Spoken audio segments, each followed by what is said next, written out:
This Family Life News podcast is made possible by the support of listeners like you.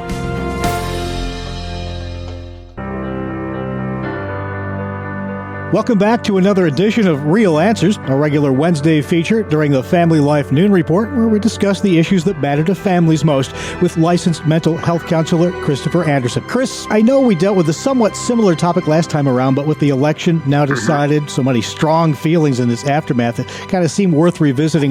So I know personally some very good friends of mine expressed a lot of angst over the results and just dropped right off my radar screen for a time, I guess, trying to process it all. And I think we're seeing a lot of that, Mark, where none of us have ever been in an election cycle quite like the one we just came through. All you have to do is turn on the news, whatever your news outlet is, and just it's interesting to see how the different political parties are processing what just happened. And at a very personal level, we're all trying to not only catch our breath, but really decide, okay, how does this really impact me and my family? And what do I do now? And that's exactly why we're talking today. Yale University's head of psychiatry came out after the election and called it, quoting here, essential for liberals to cut off Trump voting loved ones during the holidays. Doesn't really seem like particularly constructive professional advice to me. Not only is it not constructive and professional, but it's absolutely horrible advice. At a time when we really need to draw closer to our families and really work on our relationships with our loved ones. I'm at a loss for words, quite honestly. And Mark, that doesn't happen. That doesn't happen too often with me, if anybody knows me out there.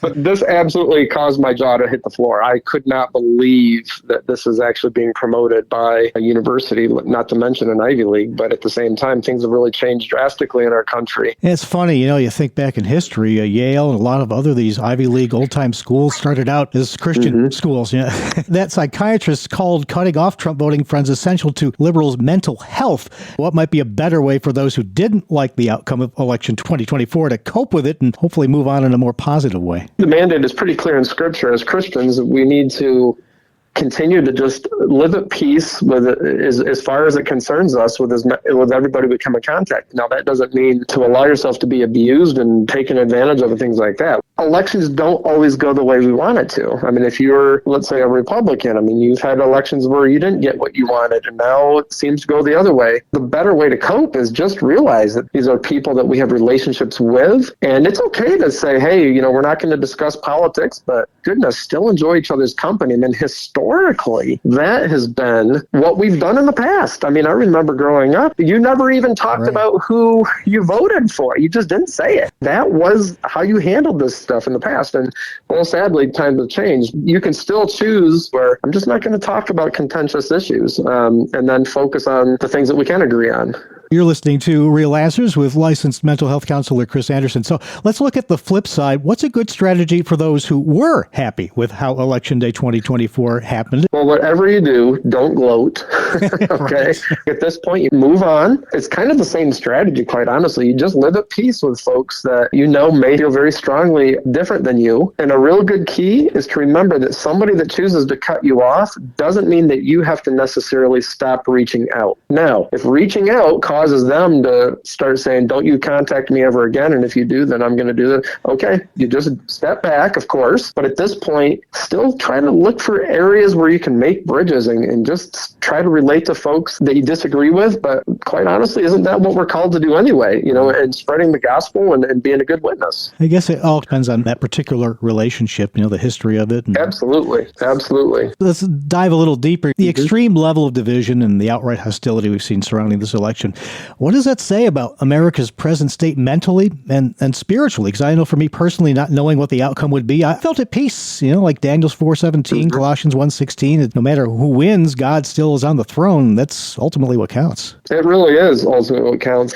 I kind of felt the night before the election as I went to bed, and I was like, I don't know what tomorrow brings, but quite honestly, we can say that every day, and we do have to focus and allow the difficulties in our lives to draw us closer to the Lord, allow us to refine our relationship with God and with our relationship with other people in the face of difficulty, to draw closer to the all-important support system that I feel like I bring up this every time I have a Real Answer segment, that having a solid support system in a Bible-believing church and with personal relationships in our lives, especially with older and wiser folks too, to kind of learn from, generations past, like how did they get through tough times? Because let's face it, there have been plenty of tough times in the world before the current set of tough times, and I got a feeling we're going to have more tough times. So let's not let our guard down as believers, especially right now, and being gracious in how we continue to reach out to those and interact with those with whom we may disagree with on a number of topics, and allow this time to draw us closer to the Lord.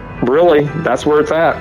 Absolutely. Thanks a lot, Chris. My pleasure, Mark. You've been listening to Real Answers, a Wednesday feature of the Family Life Noon Report, where we discuss the issues important to families with licensed mental health counselor Christopher Anderson.